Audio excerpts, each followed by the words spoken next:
Whoa!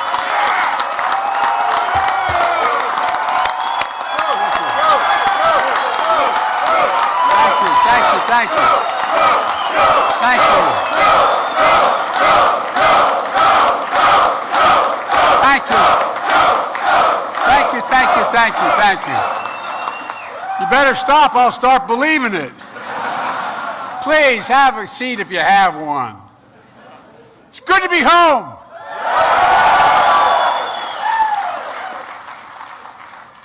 You know, I look out there and I see an awful lot of you who, as they say in Claymont, Delaware, who brung me to the dance. And I really mean it. There is no exaggeration. I'd not be standing here without labor, without union labor. Folks,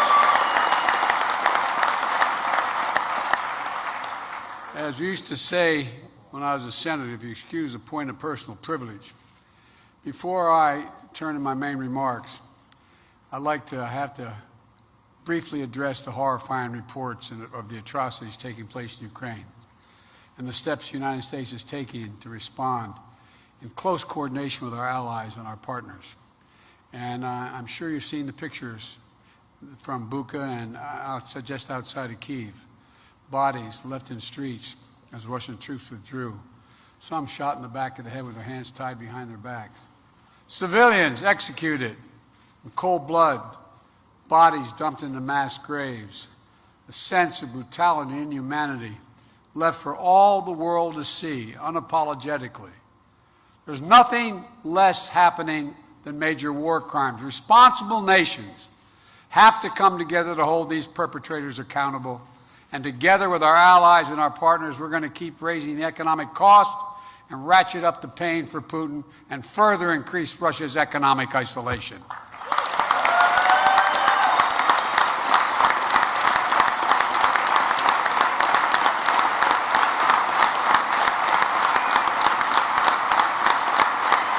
Folks,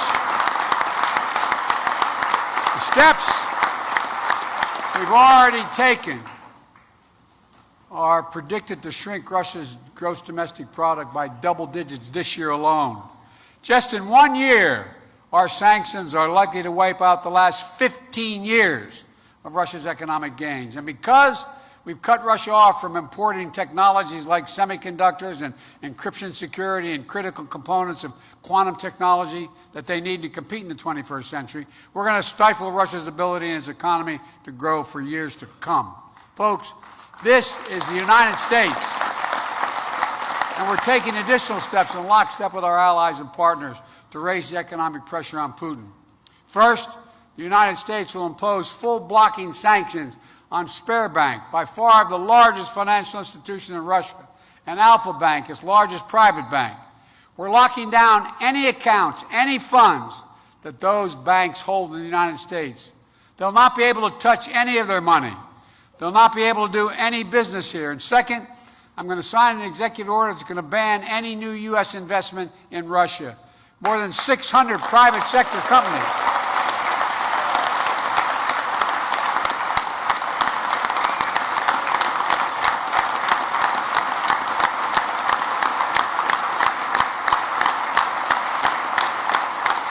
Folks,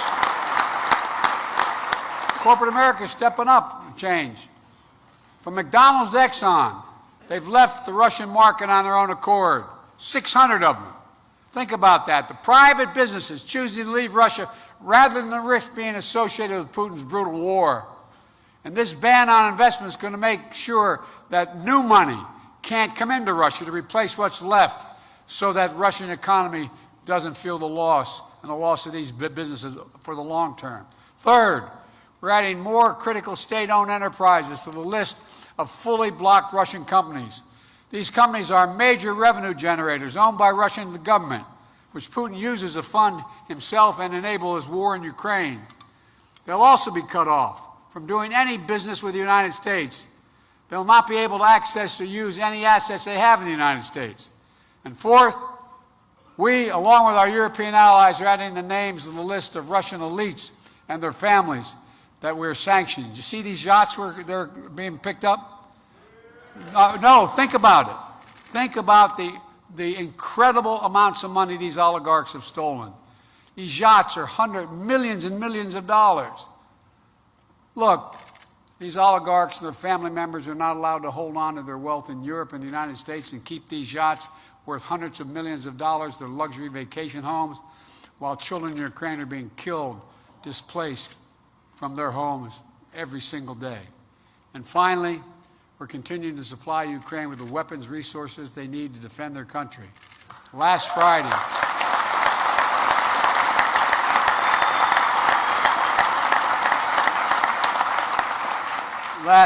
we announced millions in funding to procure new equipment for Ukraine, advanced drones, laser-guided rocket systems. Yesterday, I signed another package to send more Javelin missiles, those shoulder-mounted missiles that can take out tanks and armored vehicles.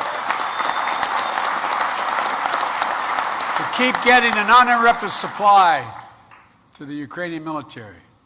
You know, we won't be able to advertise every piece of security we give because our allies and partners are supplying to Ukraine through us.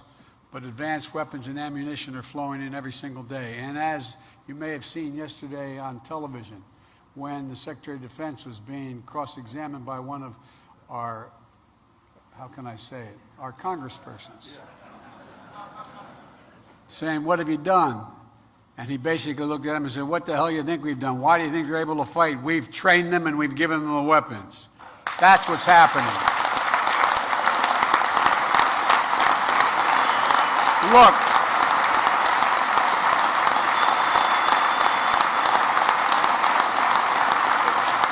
thanks to the bravery, the grit, and the fighting spirit of the Ukrainian people, Russia has already failed in its initial war aims. Russia wanted to take Ukraine's capital city, Kyiv, and topple its democracy and elected government. Today, Kyiv still stands, and that government still presides. This fight is far from over. Here's the point. This war can continue for a long time, but the United States will continue to stand with Ukraine and the Ukrainian people in the fight for freedom. And I just want you to know that. And by the way, if I got to go to war, I'm going with you guys. I tell you. I mean it. I want to talk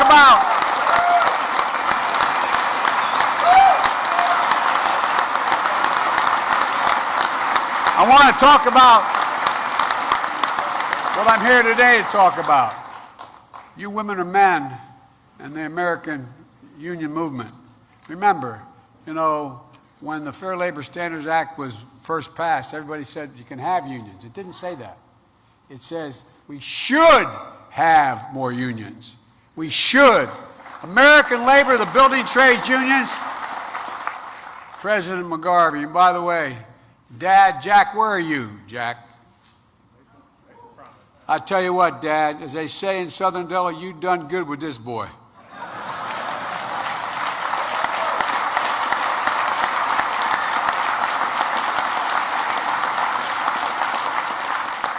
And you know, I just know Jack's a Philadelphia guy. You know why? I just asked Sean, I said, where? He said, well, he's down the shore. Now, if you're from Philadelphia or Jersey, you go to the shore. If you're from northern Delaware, you go to the shore. A little bit further south, you go to the beach. You go to the beach. You can always tell where someone's from.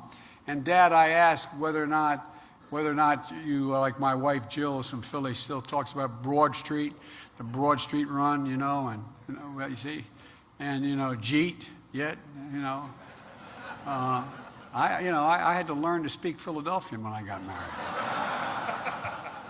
But Dad, it's an honor to meet you from a distance here. Thank you very much. Look.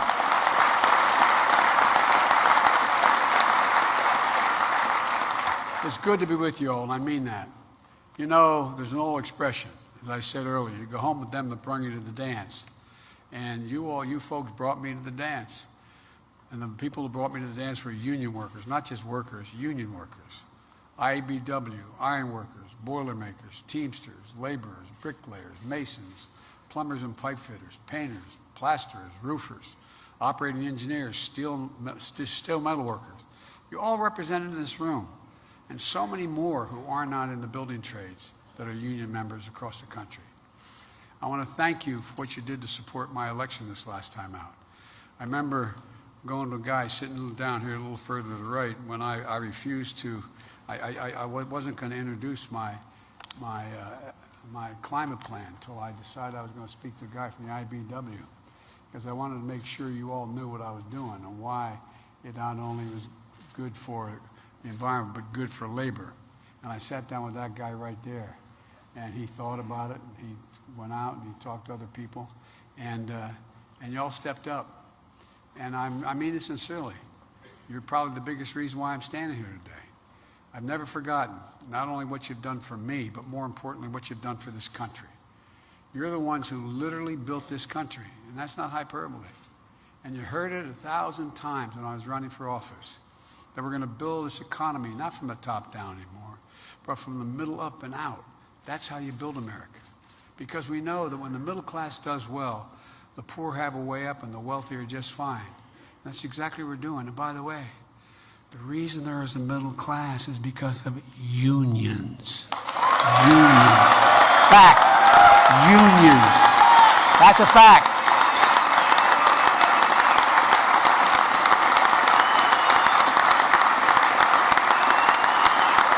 That's true. And look,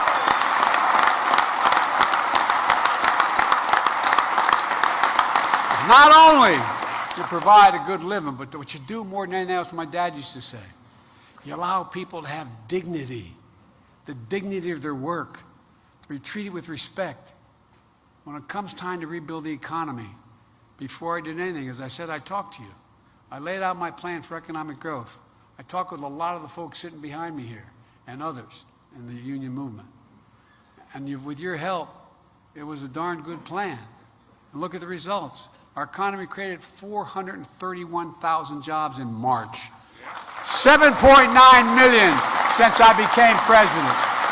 More jobs in 14 months than any president in the history of America has ever created because of you.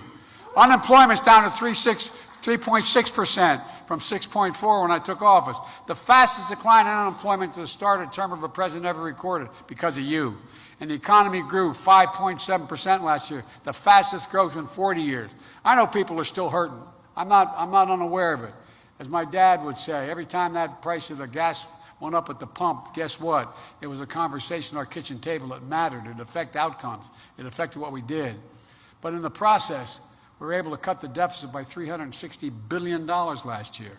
And it's been a long, tough stretch, but Americans are back to work. Our economy has gone from being on the mend to being on the move. It started with the American Rescue Plan. When I took office in the midst of the worst economic crisis since the Great Depression. You all remember the lines of cars stretching for miles, waiting for a box of food to be put in their trunk. Not just poor folks, folks across the board waiting for that box of food. Because the American Rescue Plan helped 41 million Americans put food on their table. Because of the American Rescue Plan, we helped keep a roof over the heads of 4 million people.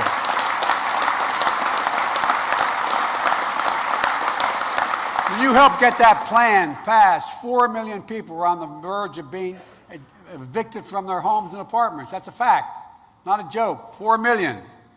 The rescue plan put money in the pockets of hardworking Americans who thought, through no fault of their own, were in trouble, giving families what my dad used to call just a little bit of breathing room. Just a little bit of breathing room. Because of the rescue plan, we had the best year of state and local growth in 20 years, adding back 467,000 jobs, and educators, firefighters, police officers who were laid off got back in the job. You made a gigantic difference. In addition, because of the rescue plan, 320,000 construction jobs last year. 320,000.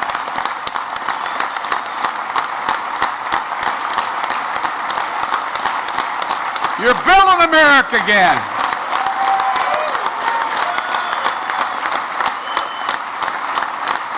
I meant what I said. We're the only nation in the world that's come out of every serious problem we've had stronger than when we went in. And there are now more construction jobs today than we had before the pandemic. And leading financial firms, Moody's, Wall Street, estimates that because of the rescue plan, 4 million more jobs were created and unemployment is 2% lower than it would have been had we failed to act. But look, that wasn't all we did to the rescue plan. We also included the law called the Butch-Lewis Act. You know what it is, most people don't. To ensure that we rebuild America, we upheld a promise to secure a dignified retirement for millions of workers and retirees all across America, protecting pensions. You all worked so damn hard for, you sacrificed to secure. And it didn't stop there, because we can't compete for the jobs of the 21st century if you don't fix our infrastructure. That's why it was so important to pass the bipartisan infrastructure law. You know, and now, not only is it infrastructure week finally arrived, it's infrastructure decade. Infrastructure decade. No, for real. Already.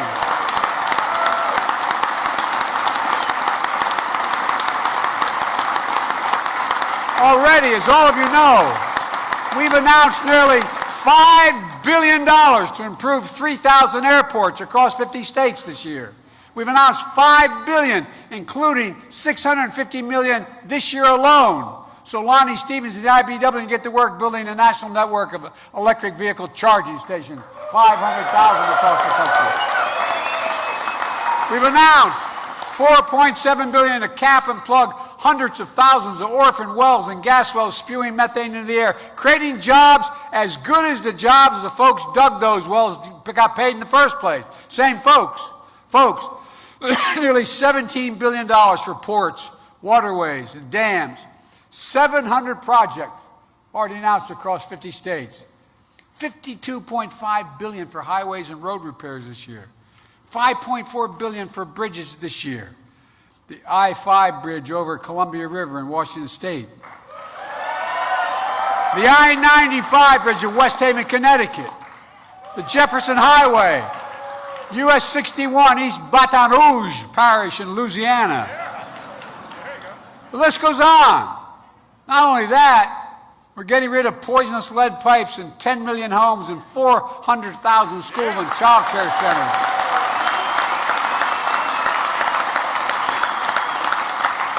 So kids and families can have drinking water that doesn't poison them. Look, folks, this is America, the United States of America. We're investing $65 billion to deliver affordable high-speed internet everywhere in America. Urban, rural, suburban, tribal communities. You can't be a country where a mother has to pull with her child up in her car to a McDonald's parking lot to connect to an internet so the kid can do their homework. I mean, think about that. It's the United States of America. Look, this law puts an end to that and creates thousands of jobs doing it. Good paying jobs. And look, what this means for all of you is jobs, good paying union jobs, jobs you can raise a family on, jobs you can't be outsourced. This is about more than rebuilding our infrastructure. It's about rebuilding our middle class. I'm so sick and tired. I was raised by a dad, not a joke, who when things would go bad, I remember we weren't poor, but we lived in a 3-bedroom split little house with 4 kids and a grandpa living with us. And looking back on it, we thought it was great, but I wonder how my mom and dad thought about it. And I remember one night, true story. Remember on my headboard, the bunk bed I was in, we had 2 sets of bunks in our room. And one was up against the wall that divided between my mom's bedroom and ours. And I could tell my dad was restless. I could hear him. And I asked my mom the next morning, what was the matter? He said, he just found out we lost our insurance, honey. We lost our insurance. Well, guess what? You are the ones who keep millions of people from losing their insurance. Unions built the middle class. We have to rebuild the middle class. That's why we made sure that the infrastructure law included significant labor protections. For example, the overwhelming majority of the funds included in this law are subject to Davis-Bacon requirements.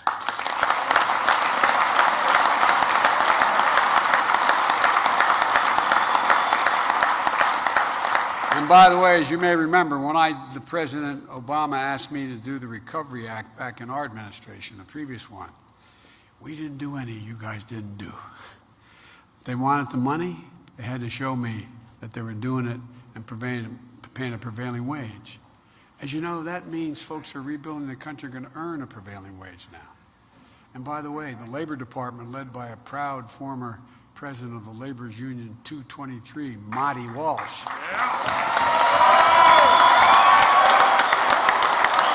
Good man.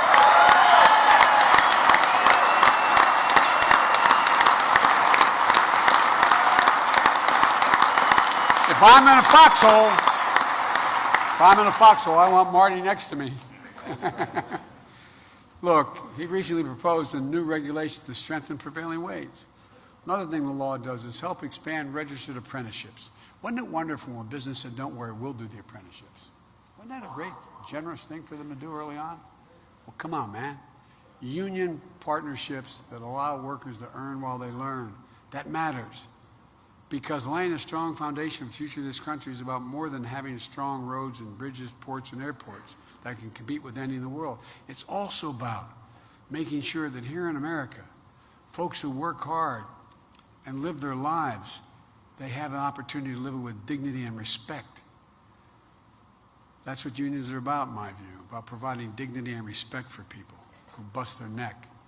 That's why I created the White House Task Force on Worker Organization and Empowerment, to make sure the choice to join a union belongs to workers alone.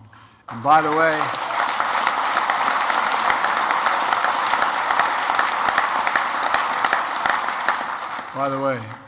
Amazon, here we come. Watch.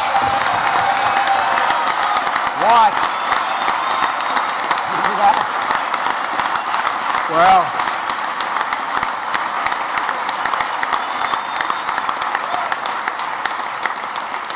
it's why I've called on Congress to finally pass the PRO Act and send it to my desk.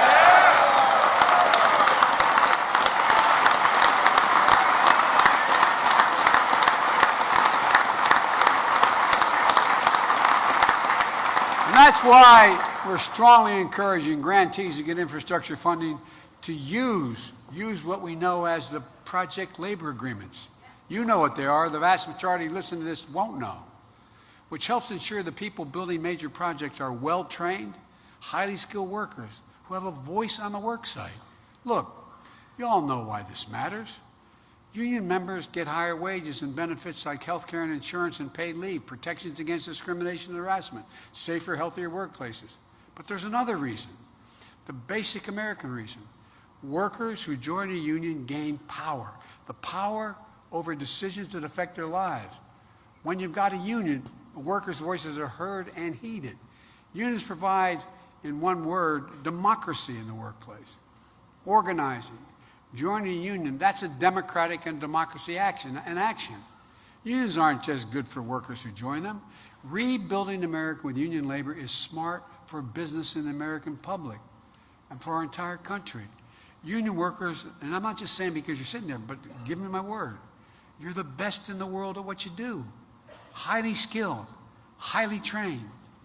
You've got a voice in the workplace, a sense of ownership in the project. When union workers are on the job, projects are completed efficiently and they're completed professionally. That's good for the American taxpayer. It's good for families in every neighborhood where infrastructure projects are underway. And so we're going to keep investing in you and your families. We can and we must do more. For example, there are nearly 1.2 million extremely qualified women who haven't returned to the workforce. There's a simple reason. There's no affordable child care for them. Many families pay up to, in this city and other major cities, they have up to $14,000 a year for one child. When I got to the Senate, as some of you know, right after I got elected in November 17 and December 18th after that election, I got a phone call saying my wife and daughter had just been killed. A tractor trailer broadsided them, and my two boys weren't supposed to make it. My boys did make it, thank God.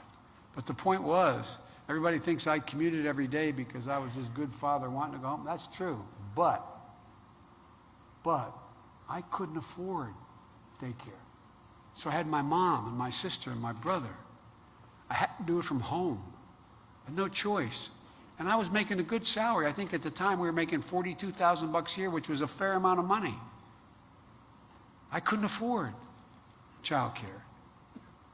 And these women can't afford it either. If you cap child care, as I proposed, at 7% of a family's income making less than $125,000 a year, you could cut in half the cost of child care, saving thousands of dollars and freeing so many people to be able to go back to work, particularly these women who are totally qualified but have no alternative but to stay home. Or take prescription drugs like insulin. Many of you know people who have type 1 diabetes, another reason for insulin. You know how much it costs to make that vial of insulin? $10, T-E-N, $10. But you see families paying, on average, over $641 a month for that insurance, up to $1,000 a month. Think about those 200,000 kids out there, maybe some of your children, who have type 1 diabetes. 200,000. Think about what it does to a parent who looks at their child, doesn't have insurance, doesn't have the cash, and wonders, my God, what am I going to do? Have no idea how we're going to pay for what we need so desperately. It not only puts the child's life in jeopardy, it strips you of your dignity. How can you look at your child knowing they need this, but there's no way? You don't qualify for it because you're making some money, but you don't have enough money to pay for that monthly bill. It's easy. We can cap insulin at $35 a month. They'll still make 350% profit. Look, there's so much more we can do. If we let Medicaid be able to do what they do, those of you who are veterans, they negotiate. Veterans Administration negotiates with Medicare for the price they charge. It's a big deal. They still make a lot of money. But what's going on now, we can do it all without adding to inflation. We don't have to believe me about that. 17 Nobel laureates in economics within the last 6 months wrote to me independently and said, guess what? If you do what you're talking about, it will not only not increase inflation, it will reduce the impact of inflation. We can do this without raising a penny in taxes on anyone making under $400,000. We have to do it. All we have to do is ask the wealthiest Americans among us and major corporations to pay their fair share, just a little bit more. Really, not a joke.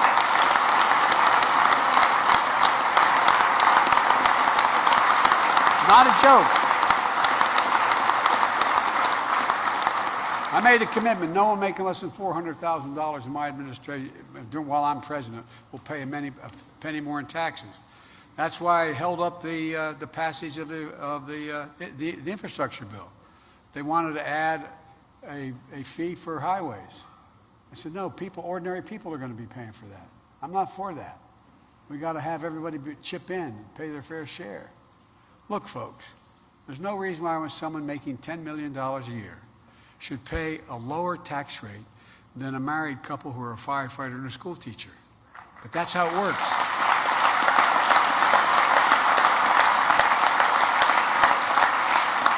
I mean, for real, there's no reason why in 2020, the 55 of the companies, Fortune 500 companies, paid zero in federal income tax, and they made $40 billion. Zero.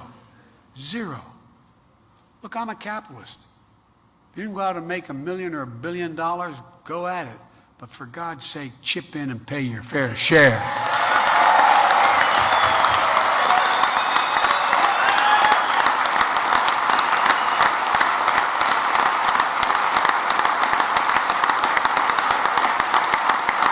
I think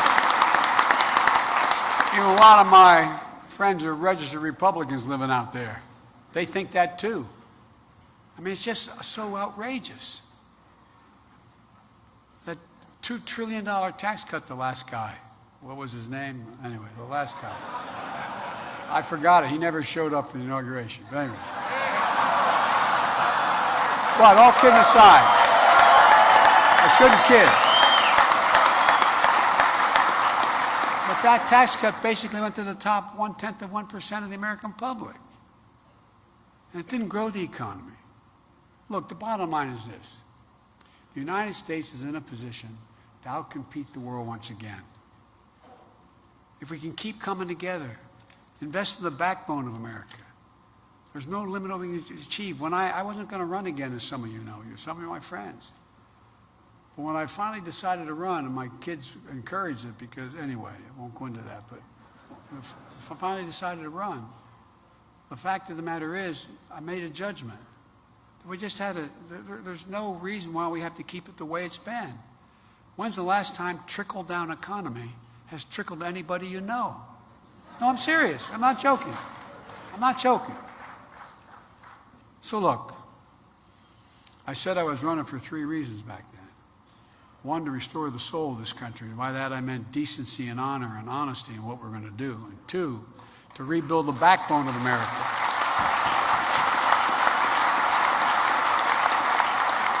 To rebuild the backbone of America, which is the middle class and working people. And 2 and 3, to try to unify the country. That's been the hardest thing so far. Not a joke. But we're going to get there because you can't have a democracy function unless you can generate consensus. You ultimately have to unify it, as angry as I sometimes get. So look, America, this is a fact. America's always counted on union workers. And given just half a chance, you have never, ever, ever, you've never let the country down. We're counting on you again. And you can count on me to keep fighting for you, I promise you. And folks, let's continue giving working families a fighting chance. Let's face the challenge ahead. And let's keep building a better America. And one last thing. We're announcing today an investment through the infrastructure law. The largest investment in public transit in American history, $20.5 billion. It's going to accomplish 2 big things. Create more good union jobs using products made in America and reduce pollution at the same time while making it safer and easier for folks to get to work. Let's keep going. Let's keep building. Let's keep it on the way. Thank you, thank you, thank you. May God bless you and may God protect our troops. Thank you.